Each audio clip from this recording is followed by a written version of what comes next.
Nuestro tema es ahora tuberculosis de tipo meningia. La tuberculosis es una enfermedad infecciosa que sigue siendo un problema de salud pública mundial. La magnitud real de esta epidemia se considera que es subestimada debido a las dificultades para su identificación en los niños y su escaso reporte. La Organización Mundial de la Salud estima en esta enfermedad en más de medio millón de casos nuevos en la población infantil y al menos 74,000 muertes en cada año en todo el mundo. La bacteria que se llama Mycobacterium tuberculosis que produce esta enfermedad se le conoce también como bacilo por su forma que tiene de bastón. En la mayor parte de las ocasiones ingresa por el sistema respiratorio y con eficacia o con eficiencia del sistema inmune queda atrapado en el tejido pulmonar como tejido calcificado para evitar de esa forma su diseminación. En ocasiones, este sistema inmune por deficiencia propia, que sería una causa primaria, o bien por factores que afectan al sistema inmunológico, que entonces serían unas causas secundarias, como por ejemplo la desnutrición, el estado de recién nacidos, el tratamiento depresor inmunológico, las infecciones y otros, no logran entonces mantener ese control del foco inicial, permitiendo así entonces la multiplicación y la diseminación del bacilo a diferentes partes del cuerpo, con potencial desarrollo de alteraciones variadas de acuerdo con el sitio de invasión que sea masivo. Puede ser entonces a nivel pulmonar, intestinal, renal, meningio o cualquier otra parte. Cuando los bacilos en forma inicial llegan al sistema nervioso, también pueden quedar localizados como un tubérculo en el tejido superficial, que está localizado a nivel cortical del cerebro o en la capa meningia, que es la capa que lo rodea.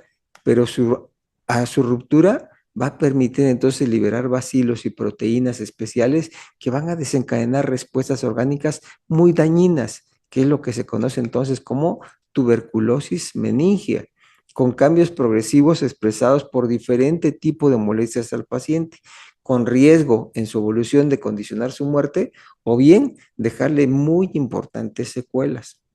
La tuberculosis meningia es la forma más grave de la infección por este bacilo en los menores de 5 años, en especial en los primeros 2 años, que son los más susceptibles por su relativa incapacidad de poder contener la infección más allá de los pulmones. Representa la principal causa de muerte por dicha enfermedad, con una mortalidad del 25% en las formas más severas. Un 50% de los sobrevivientes desarrollan secuelas neurológicas a pesar de recibir un tratamiento adecuado, sobre todo condicionados por el retraso en su identificación específica y su tratamiento particular, que incluyen déficit intelectual, trastornos psiquiátricos, deficiencias motoras o sensitivas, además también de las convulsiones. La enfermedad se transmite en especial por la vía aérea, por pequeñas gotas generadas por un paciente. Las gotas son de un tamaño de 1 a 5 micras que libera el paciente bacilos en su sistema respiratorio. Otras vías menos frecuentes incluyen la transplacentaria de una madre tuberculosa que le envía los bacilos por su circulación sanguínea al feto que lo recibe por su placenta. Y la digestiva a partir del intestino infectado con la circulación a nivel de tipo vascular. El progreso de la enfermedad está determinada por el estado de vacunación, inmunológico, nutricional y por la edad del paciente. En los niños con sistema inmune competente, el 95% de los casos de la invasión serán capaces de producir una respuesta celular específica que controla la agresividad del agente y pasará entonces a su forma latente. En pacientes recién nacidos con enfermedades del sistema inmune, infecciones que lo afecten como el SIDA, estados de desnutrición o con medicamentos que alteren el estado inmunológico, la infección entonces se disemina.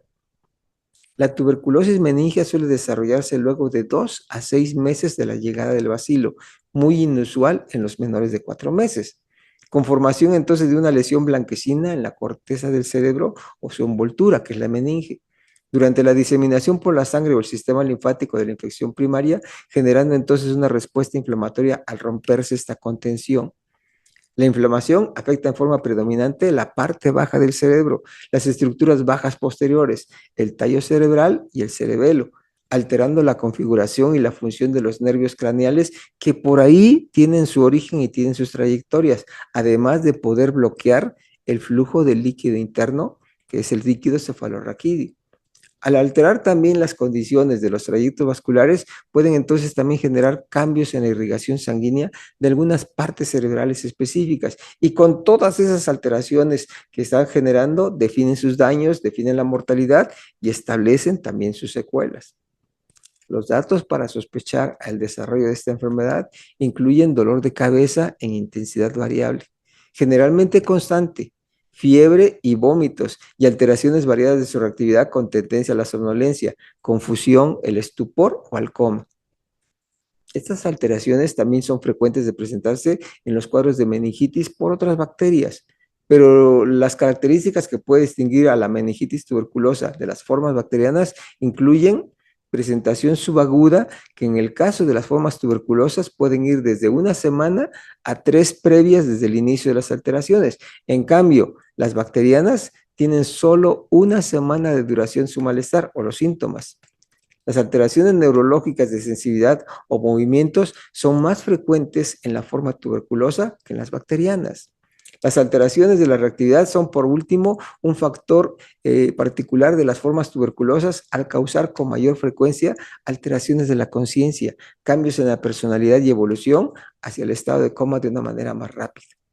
A menor edad, por deficiencia del desarrollo del lenguaje y de la expresión adecuada de molestias, podrá condicionar entonces solamente un llanto intenso y prolongado por dolor de cabeza, vómitos en relación a la ingesta de los alimentos y alteración en el estado consciente que no deberá justificarse como debido a una debilidad por falta de alimento o por sueño, por desvelo o bien por deficiencia de líquidos como una deshidratación corporal, que son los comentarios que luego se hacen confundiendo los datos que tienen inicialmente estos niños, notando así que la identificación con esta enfermedad puede ser difícil de asociar cuando no se cuenta con la experiencia de la especialidad adecuada o con la idea de esta enfermedad y en consecuencia el inicio tardío del tratamiento específico establecerá entonces un pronóstico más desfavorable. A medida que el daño se extiende por dentro del cerebro, las manifestaciones de la alteración en el paciente pueden ser clasificadas en 3 fases.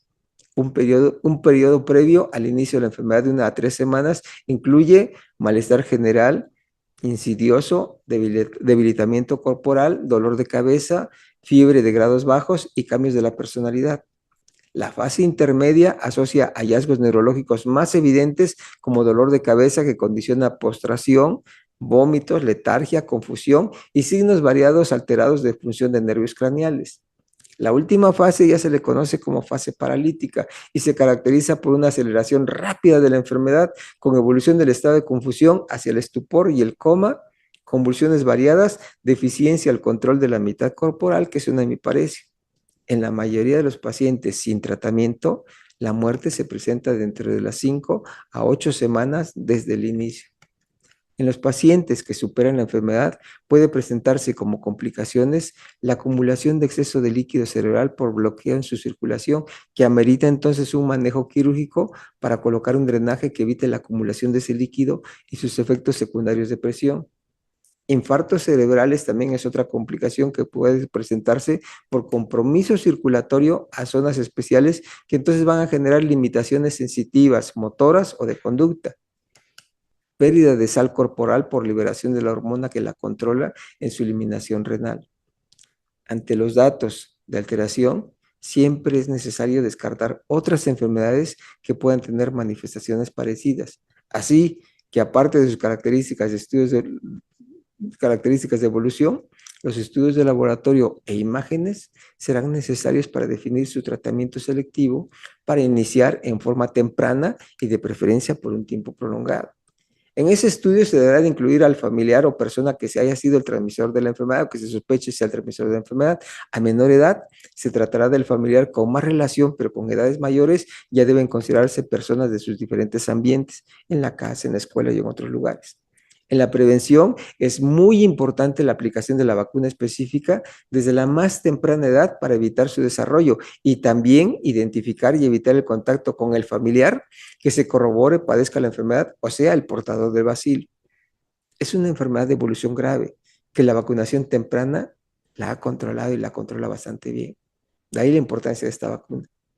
Bien, Si el tema les ha gustado y quieren compartirlo, pueden enviar este enlace a través de sus redes sociales a familiares y amigos, invitándolos también a que se suscriban a nuestro canal de video en YouTube si tienen interés en otros temas, activando también su botón de notificaciones para recibir información de cada vez que se publique un nuevo video. Sin más, solamente me resta agradecer su atención que nos han brindado en esta ocasión, esperando contar con su interés para nuestro próximo tema. Hasta luego, muchas gracias.